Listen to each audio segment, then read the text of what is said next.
Good morning प्यारे बच्चों। आज हिंदी व्याकरण कक्षा 2 में हम पढ़ेंगे पाठ 5 शब्द और वाक्य। Word and sentence. शब्द।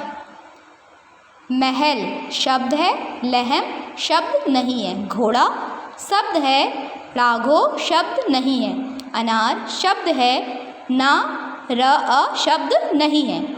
बच्चों, पहली पंक्ति में लिखे गए सभी वर्ण समूह शब्द है क्योंकि इनका कोई ना कोई अर्थ है। वहीं दूसरी पंक्ति में लिखे वर्ण समूह शब्द नहीं है। देखो ये जो लिखा है ये शब्द नहीं है। क्यों नहीं है? क्योंकि इनका कोई अर्थ ही नहीं है। ठीक है। शब्द वर्णों से बनते हैं, वर्णों का सार्थक समूह ही शब्द कहलाता है। ठीक है। मछली, बंदर, सलगम। फिर नेक्स्ट है सेंटेंस और वाक्य। केवल अकेले शब्द से हमें किसी की बात समझ में नहीं आती।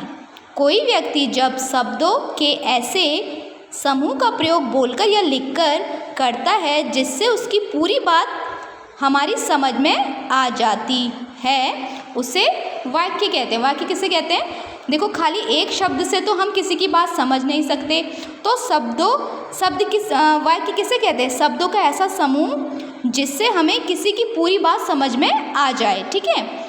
इस प्रकार कहा जा सकता है कि शब्दों के वे समूह जिनसे कोई बात पूरी तरह समझ में आ जाए वाक्य कहलाते हैं। वाक्य के लिए शब्दों का सही कर्म में होना ज़रूरी है।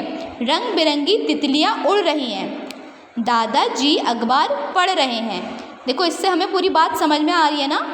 इन शब्द समूहों को पढ़कर बात सही रूप से समझ में आ जाती है, अतः इन्हें क्या कहते हैं? वाक्य कहा जाएगा।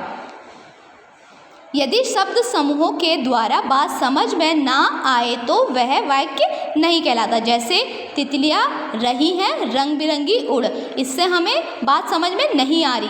अखबार रहे, जी पढ़ हैं दादा। ओके।